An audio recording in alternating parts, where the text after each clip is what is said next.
Chapter 29 Bharat में press का विकास। भारत का पहला समाचार पत्र द बंगाल गजट या Calcutta general advertiser James Augustus Hicky ने 1780 में प्रकाशित किया, किंतु सरकार के प्रति आलोचनात्मक रवैया अपनाने के कारण 1782 में इसका मुद्रणालय जब्त कर लिया गया। तदंतर कई और समाचार पत्रों जर्नलों का प्रकाशन प्रारंभ किया गया, यथा the Bengal Journal, Calcutta Chronicle, Madras Courier तथा बॉम्बे हेराल्ड इत्यादि। अंग्रेजी हुकूमत के अधिकारी इस बात से भयभीत थे कि यदि वे समाचार पत्र लंदन पहुंच गए तो उनके काले कारनामों का भंडाफोड़ हो जाएगा, इसलिए उन्होंने प्रेस के प्रति दमन की नीति अपनाने का निश्चय किया। प्रारंभिक विनियमन। समाचार पत्रों का पत्रेक्षण अधिनियम 1799 फ्रांसीसी आक्रमण के भय से लॉर्ड वेलेस्ली ने इसे लागू किया तथा सभी समाचार पत्रों पर सेंसर लगा दिया। इस अधिनियम द्वारा सभी समाचार पत्रों के लिए आवश्यक कर दिया गया कि वे अपने स्वामी, संपादक और मुद्रक का नाम स्पष्ट रूप से समाचार पत्र में अंकित करें। इसके अतिरिक्त समाचार पत्रों को प्रकाशन के पूर्व सरकार के सचिव के पास प्री सेंसरशिप के लिए भेजना अनिवार्य बना दिया गया। लॉर्ड हेस्टिंग के उदारवादी और प्रगतिशील रवैये के कारण इन नियमों में ढील दे दी गई। 1818 में समाचार पत्रों का पूर्व पत्रेक्षण बंद कर दिया गया। अनुज्ञप्ति नियम 1823। प्रतिक्रियावादी गवर्नर जनरल जॉन एडम्स ने 1823 में इन नियमों को आरोपित किया।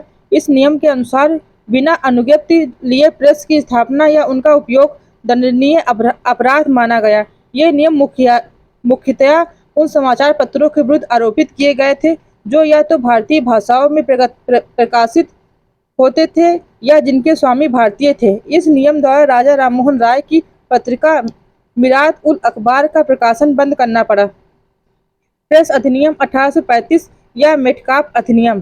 कार्यवाहक गवर्नर जनरल चार्ल्स मेटकाफ ने भारतीय प्रेस के प्रति उदारवादी दृष्टिकोण अपनाया था। 1823 में कुत्सित अनुज्ञप्ति नियमों को रद्द कर दिया। इस प्रयास के कारण मेटकाफ को भारतीय समाचार पत्रों के मुक्तिदाता की संज्ञा दी गई। 1835 के इस नए प्रेस अधिनियम के अनुसार प्रकाशक या मुद्रक को केवल प्रकाशक के स्थान की निश्चित सूचना ही सरकार को देनी थी और यह आसानी से अपना कार्य कर सकता था। यह कानून 1856 तक चलता रहा तथा इस अवधि में देश में समाचार पत्रों की संख्या में उल्लेखनीय वृद्धि हुई। अनुज्ञप्ति अधिनियम 1857। 1857 के विद्रोह से उत्पन्न हुई आपातकालीन स्थिति से निपटने के लिए 1857 के अनुज्ञप्ति अधिनियम से अनुज्ञप्ति व्यवस्था पुनः लागू कर दी गई। इस अधिनियम के तहत बिना अनुज्ञप्ति के मुद्रणालय रखना और उनका उपयोग करना अवैध घोषित कर दिया गया। सरकार को यह अधिकार दे दिया गया कि वह किसी समाचार पत्र को किसी समय अनुज्ञप्ति दे सकती थी या उनकी अनुज्ञप्ति को रद्द कर सकती थी। अधिनियम द्वारा सरकार को यह अधिकार भी दिया गया कि वह समाचार पत्र के साथ ही किसी पुस्तक, पत्रिका, जर्नल या अन्य प्रकाशित सामग्री पर प्रतिबंध लगा सकती थी। यद्यपि यह एक संकटकालीन अधिनियम था तथा इसकी अवधि केवल 1 वर्ष थी। पंजीकरण अधिनियम 1867। इस अधिनियम द्वारा मेटकाफ के अधिनियम को परिवर्तित कर दिया गया। इस अधिनियम का उद्देश्य प्रेस एवं समाचार पत्रों पर प्रतिबंध लगाना नहीं अपितु उन्हें नियमित करना था। अब यह आवश्यक बना दिया गया कि किसी भी मुद्रित सामग्री पर मुद्रक, प्रकाशक तथा मुद्रण स्थान के नाम का उल्लेख करना अनिवार्य होगा।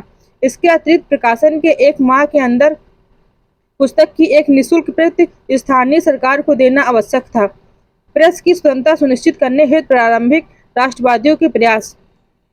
19वीं शताब्दी के प्रारंभ से ही नागरिक स्वतंत्रताओं की रक्षा का मुद्दा, जिनमें प्रेस की स्वतंत्रता का मुद्दा सबसे प्रमुख था, राष्ट्रवादियों के घोषणा पत्र में सबसे प्रमुख स्थान बनाए हुए था। 1824 में राजा राममोहन राय ने उस अधिनियम की तीखी आलोचना की जिसके द्वारा प्रेस पर प्रतिबंध लगाया गया था। 1870 से 1918 के मध्य राष्ट्रीय आंदोलन का प्रारंभिक चरण कुछ प्रमुख मुद्दों पर केंद्रित रहा। इन मुद्दों में भारतीयों को राजनीतिक मूल्यों से अवगत कराना, उनके मध्य शिक्षा का प्रचार प्रसार करना, राष्ट्रवादी विचारधारा का निर्माण एवं प्रसार, जनमानस को प्रभावित करना तथा उसमें उपनिवेशी शासन के विरुद्ध राष्ट्र प्रेम की भावना जागृत करना, जन प्रदर्शन या भारतीयों को जुझारू राष्ट्रवादी कार्यप्रणाली से अवगत कराना एवं उन्हें उस ओर मोड़ना प्रमुख थे। इन उद्देश्यों की प्राप्ति के लिए प्रेस राष्ट्रवादियों का सबसे उपयुक्त औजार साबित हुआ। भारतीय राष्ट्रीय कांग्रेस ने भी अपने प्रारंभिक दिनों से ही प्रेस को पूर्ण महत्व प्रदान किया तथा अपनी नीतियों एवं बैठकों में पारित किए गए प्रस्तावों को भारतीय तक पहुंचाने में इसका सहारा लिया। इन वर्षों में कई निर्भीक एवं प्रसिद्ध पत्रकारों के संरक्षण में अनेक नए समाचार पत्रों का प्रकाशन प्रारंभ हुआ। इन समाचार पत्रों में प्रमुख थे हिंदू एवं स्वदेश मित्र, जो सुब्रमण्यम अय्यर के संरक्षण में, द बंगाली सुरेंद्रनाथ बनर्जी के संरक्षण में, Voice of India Dadabhai Naoroji के संरक्षण में, अमृत बाजार पत्रिका शिशिर कुमार घोष एवं मोतीलाल घोष के संरक्षण में, इंडियन मिरर NN सेन के संरक्षण में, केसरी मराठी में एवं महाराष्ट्र अंग्रेजी में बाल गंगाधर तिलक के संरक्षण में, सुधारक गोपाल गणेश अयंगर के संरक्षण में तथा Hindustan and advocate GP Verma के संरक्षण में। इस समय के अन्य प्रमुख समाचार पत्रों में ट्रिब्यून एवं अखबार ए आम पंजाब में, गुजराती इंदु प्रकाश, ध्यान प्रकाश एवं काल बॉम्बे में तथा सोम प्रकाश बंग निवासी एवं साधारणी बंगाल में उल्लेखनीय थे। इन समाचार पत्रों के प्रकाशन का मुख्य उद्देश्य राष्ट्रीय एवं नागरिक सेवा की भावना थी, न कि धन कमाना या व्यवसाय स्थापित करना। इनकी प्रसार संख्या काफी अधिक थी तथा उन्होंने पाठकों के मध्य व्यापक प्रभाव स्थापित कर लिया था। शीघ्र ही वाचनालयों में इन समाचार पत्रों को विशिष्ट छवि बन गई। इन समाचार पत्रों की पहुंच एवं प्रभाव सिर्फ शहरों एवं कस्बों तक ही नहीं थी, अपितु ये देश के दूर दूर के गांवों तक पहुंचते थे, जहां पूरा का पूरा गांव स्थानीय वाचनालय अर्थात लाइब्रेरी में इकट्ठा होकर इन समाचार पत्रों में प्रकाशित खबरों को पढ़ता था एवं उस पर चर्चा करता था। इस परिप्रेक्ष्य में इन वाचनालयों में इन समाचार पत्रों ने न केवल भारतीयों को राजनीतिक रूप से शिक्षित किया, अपितु उन्हें राजनीतिक भागीदारी हेतु प्रोत्साहित एवं विकसित भी किया। इन समाचार पत्रों में सरकार की भेदभावपूर्ण एवं दमनकारी नीतियों की खुलकर आलोचना की जाती थी। वास्तव में इन समाचार पत्रों ने सरकार के सम्मुख विपक्ष की भूमिका निभाई।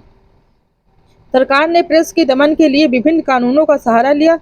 उदाहरणार्थ, भारतीय दंड संहिता, इंडियन पीनल कोड की धारा 124A द्वारा सरकार को यह अधिकार दिया गया कि वह ऐसे किसी भी व्यक्ति जो भारत में ब्रिटिश शासन के विरुद्ध लोगों में असंतोष उत्पन्न कर रहा हो या उन्हें सरकार के विरुद्ध भड़का रहा हो को गिरफ्तार कर 3 वर्ष के लिए कारावास में डाल सकती है या देश के निर्वासित कर सकती है। लेकिन निर्भीक राष्ट्रवादी पत्रकार सरकार के इन प्रयासों से लेशमात्र भी भयभीत नहीं हुए तथा उपनिवेशी शासन के विरुद्ध उन्होंने अपना अभियान जारी रखा। सरकार ने समाचार पत्रों को सरकारी नीति के पक्ष में लिखने हेतु प्रोत्साहित किया तथा उन्हें लालच दिया, जबकि वे समाचार पत्र जो सरकारी नीतियों एवं कार्यक्रमों की भर्त्सना करते थे उनके प्रति सरकार ने शत्रुतापूर्ण नीति अपनाई। इन परिस्थितियों में राष्ट्रवादी पत्रकारों के सम्मुख यह एक चुनौती भरा कार्य था कि वे उपनिवेशी शासन के प्रयासों एवं षड्यंत्रों को सार्वजनिक करें तथा भारतीयों को वास्तविकता से अवगत कराएं। इन परिस्थितियों में पत्रकारों में स्पष्टवादिता, निष्पक्षता, निर्भीकता एवं विद्वता जैसे गुणों का होना अपरिहार्य था। राष्ट्रीय आंदोलन प्रारंभ से ही प्रेस की स्वतंत्रता का पक्षधर था। लॉर्ड लिटिल के शासनकाल में उनकी प्रतिक्रियावादी नीतियों एवं अकाल 1876-77 पीड़ितों के प्रति उनके अमानवीय रवैये के कारण भारतीय समाचार पत्र सरकार के घोर आलोचक बन गए। फलतः सरकार ने 1878 में देसी भाषा समाचार पत्र अधिनियम द्वारा भारतीय प्रेस को कुचल देने का प्रयास किया। वर्नाकुलर प्रेस एक्ट 1878 1857 की महान क्रांति का एक प्रमुख परिणाम था शासक और शासितों के बीच संबंधों में कटुता। 1858 के पश्चात यूरोपीय प्रेस ने सरकार की नीतियों का समर्थन किया तथा विवादास्पद मामलों में सरकारी पक्ष का साथ दिया, किंतु देसी भाषाओं के प्रेस सरकारी नीतियों के तीव्र आलोचक थे। लॉर्ड लिटिल की प्रक्रियावादी नीतियों के कारण भारतीयों में सरकार के विरुद्ध तीव्र असंतोष था। 1876 से 77 में भीषण अकाल में एक ओर जहां लाखों लोग मौत के मुंह में समा गए, वहीं दूसरी ओर जनवरी 1877 में दिल्ली में भव्य दरबार का आयोजन किया गया। इन सभी कारणों से भारतीयों में उपनिवेशी शासन के विरुद्ध घृणा की भावना निरंतर बढ़ रही थी। दूसरी ओर लॉर्ड लिटिल ने यह निष्कर्ष निकाला कि भारतीयों में इस असंतोष का कारण मैकाले का मैनकाफ की गलत नीतियां थी। फलतः उसने भारतीयों की भावनाओं को दबाने का निर्णय लिया। 1878 की देसी भाषा समाचार पत्र अधिनियम वर्नाक्युलर प्रेस एक्ट को बनाने का उद्देश्य भारतीय भाषाओं के समाचार पत्रों पर सरकारी नियंत्रण स्थापित करना तथा राजद्रोही लेखों को दबाना एवं ऐसे प्रयास के लिए समाचार पत्रों को दंडित करना था। इस अधिनियम के मुख्य प्रावधान निम्नानुसार थे। जिला दंडनायकों को यह अधिकार दिया गया कि वे स्थानीय सरकार की आज्ञा से किसी भी भारतीय भाषा के समाचार पत्र के प्रकाशक एवं मुद्रक को बुलाकर बंद पत्र पर हस्ताक्षर करने के लिए कर सकते हैं। इस बंद पत्र में यह प्रावधान था कि वे प्रकाशक एवं मुद्रक ऐसी कोई भी सामग्री प्रकाशित नहीं करेंगे जिससे सरकार के विरुद्ध असंतोष भड़के अथवा सामग्री की प्रजा के विभिन्न जाति, धर्म और वर्ग के लोगों के मध्य आपसी वैमनस्य बढ़े। दंडनायक का निर्णय अंतिम होगा तथा उसके विरुद्ध किसी प्रकार की अपील की अनुमति नहीं होगी। देसी भाषा का कोई समाचार पत्र यदि इस अधिनियम की कार्यवाही से बचना चाहे तो उसे पहले से अपने पत्र की एक प्रमाण पत्र अर्थात प्रूफ कॉपी सरकारी प्रक्षेपण को देनी होगी। इस अधिनियम को मुंह बंद करने वाले अधिनियम की संज्ञा दी गई। इस अधिनियम की दमनकारी पहलू यह थी कि इसके द्वारा अंग्रेजों एवं देसी भाषा के समाचार पत्रों के मध्य भेदभाव किया गया एवं इसमें अपील करने का कोई अधिकार नहीं था। इस अधिनियम के तहत भारत मिरर, सोम प्रकाश, सहचर, ढाका प्रकाश तथा अनेक अन्य समाचार पत्रों के विरुद्ध मामले दर्ज किए गए। संयोगवश इस अधिनियम की कार्यवाही से बचने के लिए अमृत बाजार पत्रिका रातों रात अंग्रेजी समाचार पत्र में परिवर्तित हो गई। कालांतर में सितंबर 1878 से प्री सेंसरशिप की धारा हटा दी गई तथा उसके स्थान पर प्रेस आयुक्त की नियुक्ति की गई, जिसका कार्य समाचार पत्रों को विश्वसनीय एवं सही जानकारी उपलब्ध कराना था। इस अधिनियम के विरुद्ध पूरे देश में तीव्र प्रतिक्रिया व्यक्त की गई तथा अंततः 1881 में उदारवादी गवर्नर जनरल लॉर्ड रिपन ने उसे रद्द कर दिया। राष्ट्रवादी पत्रकारों का दमन जारी। 1883 में सुरेंद्र नाथ बनर्जी देश के ऐसे प्रथम पत्रकार बने जिन्हें कारावास की सजा दी गई। श्री बनर्जी ने द बंगाली के आलोचनात्मक संपादकीयों में कलकत्ता उच्च न्यायालय के न्यायाधीश पर एक निर्णय में बंगाली समुदाय की धार्मिक भावनाओं को आहत करने का आरोप लगाया गया तथा उनकी निंदा की। प्रेस की स्वतंत्रता के लिए किए जा रहे राष्ट्रवादी प्रयासों में बाल गंगाधर तिलक की भूमिका भी महत्वपूर्ण थी। तिलक ने 1893 में गणपति उत्सव एवं 1886 में शिवाजी उत्सव प्रारंभ करके लोगों में देश प्रेम की भावना जगाने का प्रयास किया। उन्होंने अपने पत्रों मराठा एवं केसरी के द्वारा भी अपने प्रयासों को आगे बढ़ाया। वे प्रथम कांग्रेसी थे जिन्होंने समाज के मध्यवर्गीय लोगों, किसानों, शिल्पकारों, दस्तकारों, कारीगरों तथा मजदूरों को कांग्रेस से जोड़ने का प्रयास किया। 1896 में कपास पर उत्पाद शुल्क आरोपित करने के विरोध में उन्होंने पूरे महाराष्ट्र में विदेशी कपड़ों के बहिष्कार का अभियान चलाया। 1896 से 97 तक में उन्होंने महाराष्ट्र में ही कर न अदायगी अभियान चलाया तथा किसानों से आग्रह किया कि फसल बर्बाद हो जाने की स्थिति में वे सरकार को लगान अदा न करें। 1897 में पूना में भयंकर फैला। यद्यपि तिलक प्लेग से निपटने से सरकारी प्रयासों के समर्थक थे तथापि इस संबंध में सरकार द्वारा उठाए गए कदमों का लोगों ने तीव्र विरोध किया। इसी संबंध में पूना में फ्लैग समिति के अध्यक्ष को चापेकर बंधुओं ने गोली मारकर हत्या कर दी। सरकार की अकाल मुद्रा एवं कर नीतियों ने भी लोगों में तीव्र असंतोष को जन्म दिया। सरकार लोगों में उभरती इन विद्रोही भावनाओं तथा भारतीय प्रेस के सरकार विरोधी रवैये से अत्यंत क्षुब्ध थी तथा इनके दमन के लिए उचित अवसर की प्रतीक्षा कर रही थी। अतः सरकार ने जनता के समक्ष एक उदाहरण प्रस्तुत करने के लिए तिलक को अपराधी घोषित करने का निश्चय किया।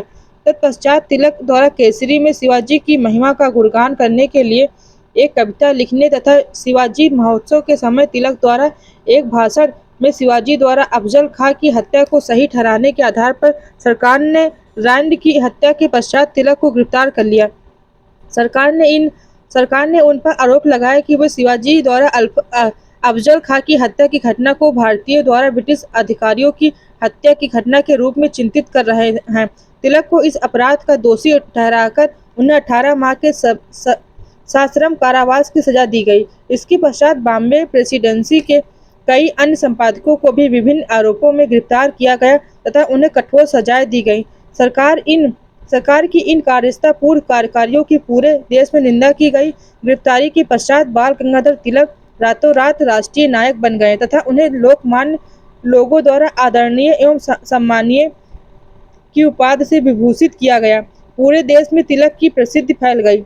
1898 में एक अधिनियम द्वारा दंड संहिता की धारा 124 ए को पुनः स्थापित कर विस्तृत किया गया और उसमें एक नई धारा 153 ए जोड़ दी गई। इस धारा में यह प्रावधान था कि किसी व्यक्ति द्वारा भारत सरकार की अवमानना करने या लोगों को राजस्व के विरुद्ध कार्य करने की प्रेरणा देने या समाज के विभिन्न वर्गों के बीच घृणा फैलाने की कार्यवाही को दंडनीय अपराध माना जाएगा। इन नियमों के विरुद्ध भी पूरे राष्ट्र में व्यापक प्रदर्शन किए गए।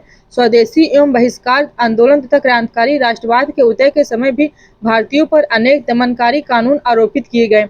समाचार पत्र अधिनियम 1908 का उद्देश्य उग्रवादी राष्ट्रवादी गतिविधियों पर अंकुश लगाना था। अधिनियम द्वारा दंड नायकों को यह अधिकार दिया गया कि वे किसी ऐसे समाचार पत्र की संपत्ति व मुद्रणालय को जब्त कर सकते हैं जिसमें प्रकाशित सामग्री से लोगों को हिंसा करने या हत्या करने की प्रेरणा मिलती हो। एक उग्रवादी राष्ट्रवादी नेता की छवि के कारण बाल गंगाधर तिलक को देशद्रोह के आरोप में गिरफ्तार कर लिया गया तथा देश से निर्वासन की सजा देकर 6 वर्ष के लिए मांडले जेल रंगून भेज दिया गया। पूरे राष्ट्र में तिलक की गिरफ्तारी एवं निर्वासन का विरोध हुआ तथा सरकार के विरुद्ध राष्ट्रव्यापी प्रदर्शन किए गए।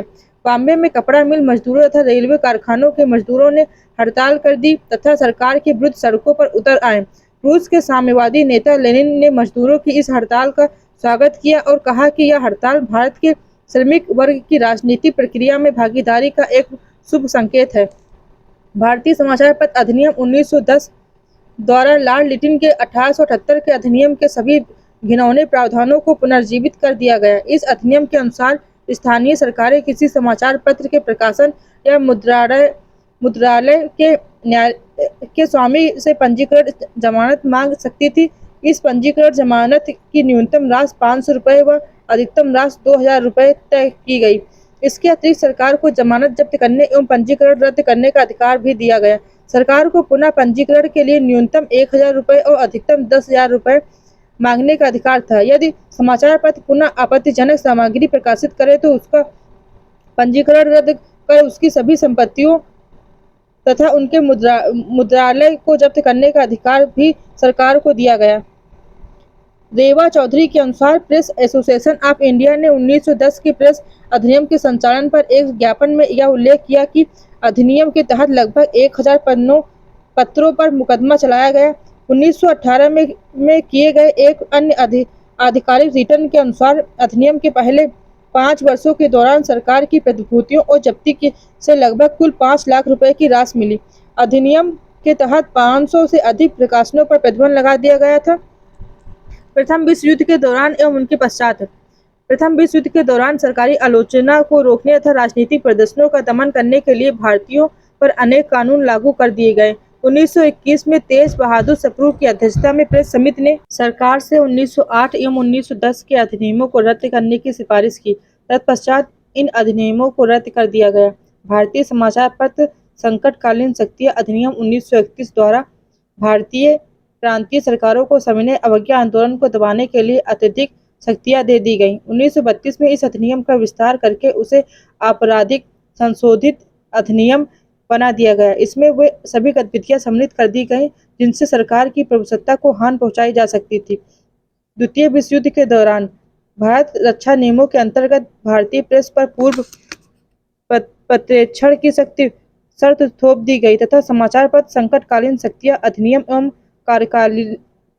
कार्यकालीन गोपनीयता कानूनों में संशोधन किया गया। स्वतंत्रता के पश्चात समाचार पत्र जांच समिति 1947 की स्थापना संविधान सभा द्वारा मौलिक अधिकारों के रूप में भारतीय नागरिकों को प्रदत्त विभिन्न अधिकारों के परिप्रेक्ष्य में विभिन्न भारतीय समाचार पत्र कानूनों की समीक्षा करने के लिए की गई। इस समिति ने निम्न सिफारिशें की।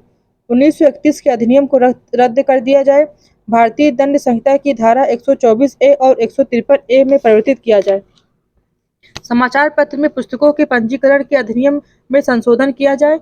1931 के देशी राज्य असंतोष के विरुद्ध अधिनियम को रद्द किया जाए। 1934 के देशी राज्य अधिनियम को रद्द किया जाए। समाचार पत्र आपत्तिजनक विषय अधिनियम 1951 संविधान के अनुच्छेद 19(2) में संशोधन के साथ पारित किया गया। इस अधिनियम द्वारा सरकार को समाचार पत्रों तथा मुद्रणालयों तथा आपत्तिजनक सामग्री प्रकाशित करने पर जमानत मांगने तथा जब्त करने का अधिकार दे दिया गया। समाचार पत्रों के पीड़ित प्रकाशन तथा मुद्रणालय के स्वामियों को जूरी द्वारा विचारणीय मांगने का अधिकार दे दिया गया। यह अधिनियम 1956 तक लागू रहा। न्यायाधीश राजा अध्यक्ष की अध्यक्षता में समाचार पत्र आयोग का गठन। भारतीय समाचार पत्रों के संपादकों एवं पत्रकारों द्वारा भारतीय समाचार पत्रों के कार्यों की व्यापक जांच कराने जाने की मांग के फलस्वरूप सरकार द्वारा किया गया। अगस्त 1954 में प्रस्तुत अपनी रिपोर्ट में आयोग ने निम्न प्रमुख सिफारिशें की। अखिल भारतीय समाचार पत्र परिषद का गठन किया जाए, वर्ग पहली बंद की जाए तथा पन्ना मूल्य पद्धति अपनाई जाए, विज्ञापनों के लिए एक कड़ी संहिता बनाई जाए तथा सरकार यह प्रयास करे कि समाचार पत्रों के स्वामित्व का संकेंद्रण न हो। इसके अतिरिक्त सरकार ने किताबों तथा समाचार पत्रों का प्रतिपादन अधिनियम 1954, कार्यकर्ता पत्रकार तथा विविध आदेश अधिनियम 1956, समाचार पत्रों के पन्ने तथा मूल अधिनियम 1956 और संसद की कार्यवाही अधिनियम 1960 इत्यादि भी पारित किए। इस वीडियो को लाइक करें, हमारे चैनल को सब्सक्राइब कर बेल आइकन जरूर प्रेस करें।